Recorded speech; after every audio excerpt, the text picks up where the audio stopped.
வணக்கம். சீனிவாசன் விஸ்வநாதன் 108 திவ்ய தேச விருதுகள் என்ற ஆடியோவுக்கு இன்று 111வது வீடியோ முதல் நிறைவடைகிறது. ஒத்துழைப்பு தந்த அனைத்து குறிப்பாக வி முரளிதரன் ஆடியோ கண்டது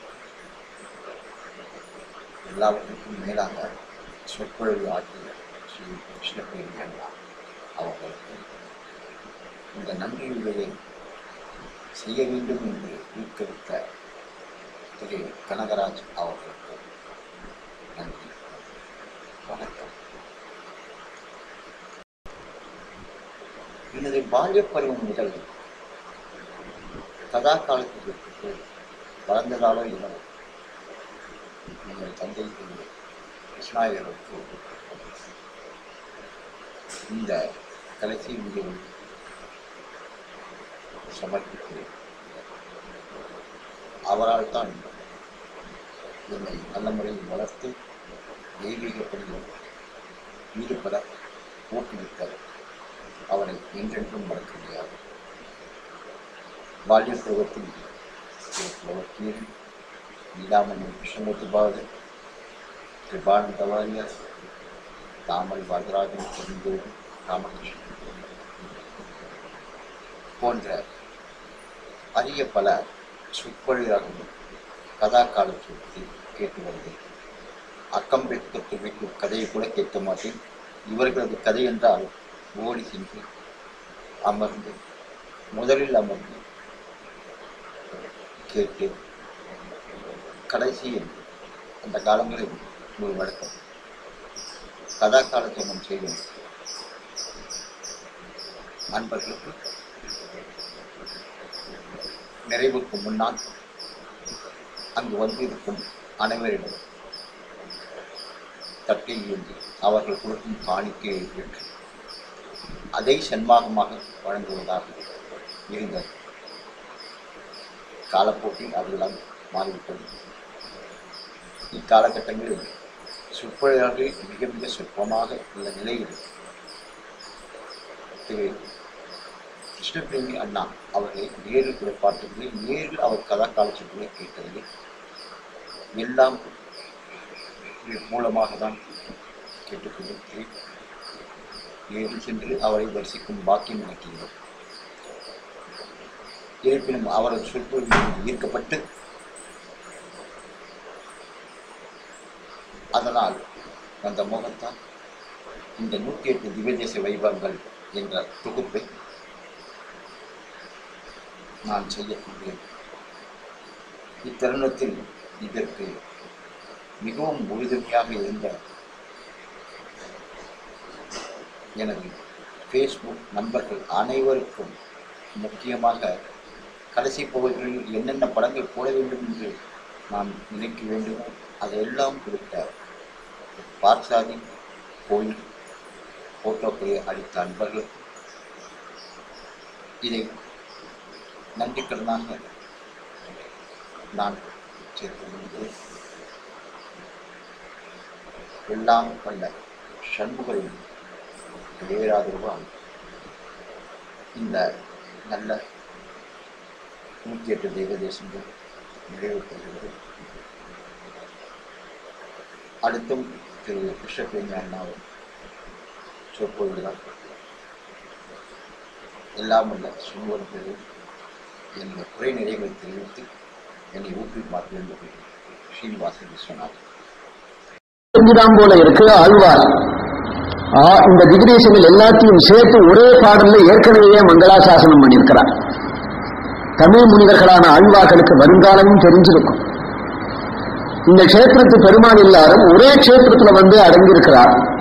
ஒரே கஷேத்திரத்தில் அடங்கியிருக்கிறார் அப்படிங்கும் பொழுது அதுல ஊரகத்தாய், நீரகத்தாய், காரகத்தாய், கார்வானத்தாய் என்கின்ற 4 திவ்யதேசத்து பெருமாள் ஒரே இடத்துல உலகளந்த பெருமாள் சந்நிதியிலேயே தங்கியிருக்கிறார்கள். பெருமாள் நிலாத்திங்கள் துண்டத்தார் அப்படிங்கிற ஒரு பெருமாள் ஏகாம்பரேஸ்வரர் கோவில்ல இருக்கிறார். எல்லாரும் அதுதான் போய் சேவை சென்று வரா. கஷேத்திரங்கள் மாறி போயிருக்கு பிற்காலத்துல. மற்றொரு பெருமாளை அங்க காமாட்சி அம்மன் கோவில்ல ஒரு திவ்யதேசம் இருக்கு அப்படின்னு போட்டிருக்கா, அங்கேயும் போர்டு போட்டிருக்கா. ஆனா நமக்கு நம்பிக்கை இல்லை. அந்த பெருமாள் கஷேத்திரத்துக்கு திவ்யதேசத்து பெருமாள் இல்லை. காமாட்சி கோவில்ல இருக்கிற வைஷ்ணவா ஞாபகம் வச்சுக்கணும். திவ்யதேசத்து பெருமாள் இல்லை. அங்க பரிவார தேவதையா லட்சுமியையும் விஷ்ணுவையும் வச்சிருக்கா. சரியான பூஜையும் கிடையாது. பறையில பொம்மை மாதிரி வச்சிருக்கா. திவ்யதேசத்து பெருமாள் பேர் போட்டிருக்கா.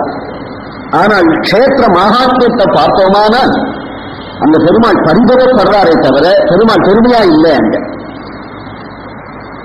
பெருமாள் அவமானப்படுறாரு. இந்த கஷேத்திரப்படி பார்த்தோமானால் கல்வனூர் பெருமாள் வராகசுவாமி, அஸ்வத்த விருட்சத்தினுடைய அடியிலே வராகசுவாமி அப்படின்னு சொல்றது அந்த பெருமாள் இருக்கார். அதான் சொல்ல வர ஜனங்கள் தெரியாதபடி அங்க போய் ஓடி பார்க்கிறா. திவ்யதேசம் அதுவாக்கும் நினைச்சுன்னு போறா. சில பேர் தேவதாந்திரங்கள்ல சிக்கி நொடுத்தணும் போகாமையும் போயிடுறா. குப்பை கூணம் கோற்றதுக்கும் விளக்குமாறு சாப்பிட்றதுக்கும் ஒரு இடமா வச்சிருக்கார்கள் அந்த பறையில உள்ள விஷ்ணு மூர்த்தியின் இடத்துல. அது கோவில், அந்த கோவில் பரிவார தேவதையை தவிர திவ்யதேசத்து பெருமாள் இல்ல. அடிச்சு யாருக்கு நீங்க சொல்லலாம், வைஷ்ணவ சமூகத்துக்கு தெரியணுங்கிறதுக்காக சொல்றேன்.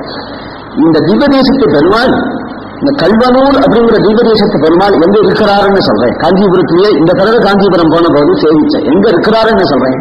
அஷ்டபூதம் பெருமாள் இருக்கிறார் இல்லையா? அஷ்டபூதம் பெருமாள் தாயார் சந்நிதியிலே இந்த பெருமாள் தனித்து இருக்கிறார். நாம் இனிமே திவ்யதேசம் அந்த தாயார் சந்நிதியில தனித்து இருக்கக்கூடிய வராக பெருமாள், இங்கதான் வராக பெருமாள் இருக்கிறார். வராக பெருமாளுக்கு ஒரு சந்நிதியிலே தனித்து சந்நிதி தேவைப்படாது. தனித்த சன்னதி இங்க இருக்கிறதுனால இந்த தனித்த சன்னதியை கஷேத்திரம் அழிந்துவிடக்கூடாது அப்படின்னு நம்முடைய பூர்வத்தில் இருந்த சில பேர்கள் ஏற்படுத்தி இருக்கா. மேலும் அஸ்வத்த விருட்சம் ஸ்தல விருட்சம், பெரிய அஸ்வத்த விருட்சம் இங்க இல்ல. காமாட்சி கோவில்ல அவனுக்கு பெரிய அஸ்வத்த விருட்சம் இல்லை. பெரிய அஸ்வத்த விருட்சம் வரதன் சந்நிதியிலேயே இருக்கு. பெரிய அஸ்வத்த விருட்சம் வரதன் சந்நிதியிலேயே ஒரு வராக பெருமாள் இருக்கார். அவர் அஸ்வத்த விருட்சத்தினுடைய சமீபத்திலேயே இருக்கிறார். ஆனால் வேறு தீர்த்தத்தினுடைய கரையில நித்திய புஷ்கரணி கரையிலே அப்படின்னு இருக்கிறதுனால அங்க அனந்த சரசுங்கிற கரையில அஸ்வத்த விருட்சமும் வராகசுவாமி இருக்கிறார். கஷேத்திர மகாத்மியப்படி பார்த்தோமானால் நித்திய புஷ்கரணி கரையிலே அஸ்வத்த விருட்சம் அப்படிங்கும் போது அஸ்வத்த விருட்சம் காலாந்தரத்துல விழுந்திருக்கிறான். ஆனா அஷ்டபுதன் சமையில் இருக்கக்கூடிய வராகசுவாமி தான் கல்வனூர் பெருமாள் அப்படின்னு சொல்லணும். அடுத்தது நிலாத்திங்கள் துண்டத்தா அப்படிங்கிற திவ்ய தேசமும் இப்ப ஏற்படுத்த வேண்டியதான திவ்ய தேசமா இருக்கு. ஏகாம்பரேஸ்வர் கோவில உள்ள விஷ்ணுமூர்த்தி இல்லை. அதனால விஷய வைஷ்ணவர்கள் யாராவது சேர்ந்து அங்கேயும் இங்கேயும் கோயில் கட்டுறதை காட்டிலும் ஒரு திவ்ய தேசத்தை சுவாமி ராமானுஜர் எப்படி திருச்சித்திரகூடம் அழிஞ்சுடுத்து அபிநதம் கீழ் திருப்பதியில ஏற்படுத்தினாலோ அதுபோல காஞ்சிபுரத்துல நிலாத்தியங்கள் துண்டத்து பெருமாளை தனியாக ஸ்தாபிக்க வேண்டிய அவசியம் இப்ப இருக்கு. வைஷ்ணவ சமூகத்துக்கு இருக்கு. அப்படின்னாதான் நாம் ஆழ்வார்களுடைய மங்களாசாசனத்துக்கோ நம்முடைய பூர்வாச்சாரியர்களுக்கோ பெருமாளுக்கோ நாம் கிருத்தஜதையை காண்பிச்சதாக ஆகும். நம்முடைய கடமை நாம் காண்பிச்சதாக ஆகும். அதனால ஏகாம்பரேஸ்வர் கோவிலில் உள்ள பெருமாளும் திவ்யதேசத்து பெருமாள் இல்லை. காமாட்சி கோவிலில் உள்ள பெருமாளும் திவ்யதேசத்து பெருமாள் இல்லை. அது அந்த க்ஷேத்திரத்தில் பரிவாரம் மூர்த்தி. அந்த க்ஷேத்திரத்தில் பரிவாரம் மூர்த்தி அது மகான். அத்தத்ர விஷ்ணோர் வராகஸ்யே மந்திரம் வர்த்ததே சுகம் பூஜயந்தி மகாத்மானோ வைஷ்ணவா வைதிகோத்தமः அஸ்வத்த விருட்சமூலேஷு வைதிகா பிராமணோத்தமः தபஸ்வாத்தியாய நிரதாக சந்தி விஷ்ணுபராயணः. நித்திய புஷ்கரணி கரையில ஒரு பெரிய அஸ்வத்த விருட்சம் இருந்தது. அஸ்வத்த விருட்சமே நாராயண ஸ்வரூபம் அப்படின்னு நினைக்கிறோம். அதனால்தான் அஸ்வத்த நாராயணன் என்று சொல்கிறோம்.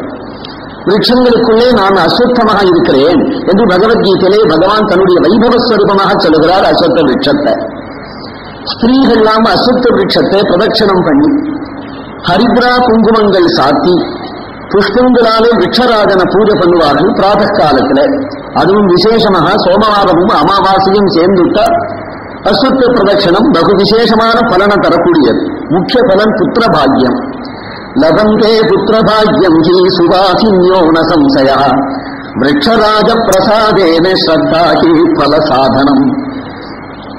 எதை காரியத்தை செய்தாலும் ஸ்ரத்ததான் பல சாதனம். நான் ஒண்ணு பண்ணி விட்டு பலிக்கலையேன்னு நினைக்கக்கூடாது. அதுக்கு காரணம் ஸ்ரத்த. ஸ்ரத்தாம் பகஸ்ய மூர்த்தனி என்று வேதம் சொல்றோம். உனக்கு மட்டுமே ஸ்ரத்தை இருந்துட்டுதானால் அது பாக்கியத்தினுடைய உச்சி வரையிலும் உன்னை கொண்டு போயிடும் அப்படி என்ன சொல்றது. ஸ்ரத்தாகி பல சாதனம்.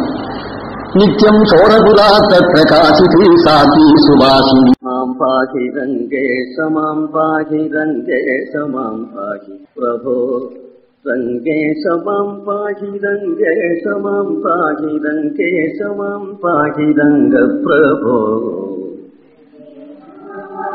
ரங்கேஷ மாம் பாகி ரங்கேஷ மாம் பாகி ரங்க பிரபோ ரங்கேஷ மாம் பாகி ரங்கேஷ மாம் பாகி ரங்கேஷ மாம் பாகி ரங்க பிரபோ மாம் பாகி ரங்கேஷ மாம் பாகி ரங்கேஷ மாம் பாகி ரங்க பிரபோ ரங்கேஷ மாம் பாகி ரங்கேஷ மாம் பாகி ரங்கேஷ மாம் பாகி ரங்க பிரபோ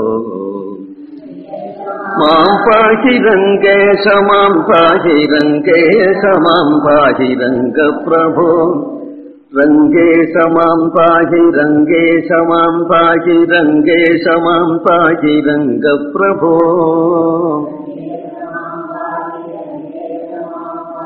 ரங்கேஷ மாம் பாகி ரங்க பிரபோ ரங்கேஷ மாம் பாகி ரங்கேஷ மாம் பாகி ரங்கேஷ மாம் பாகி ரங்க பிரபோ ரங்கேஷ மாம் பாகி ரங்கேஷ மாம் பாகி ரங்கேஷ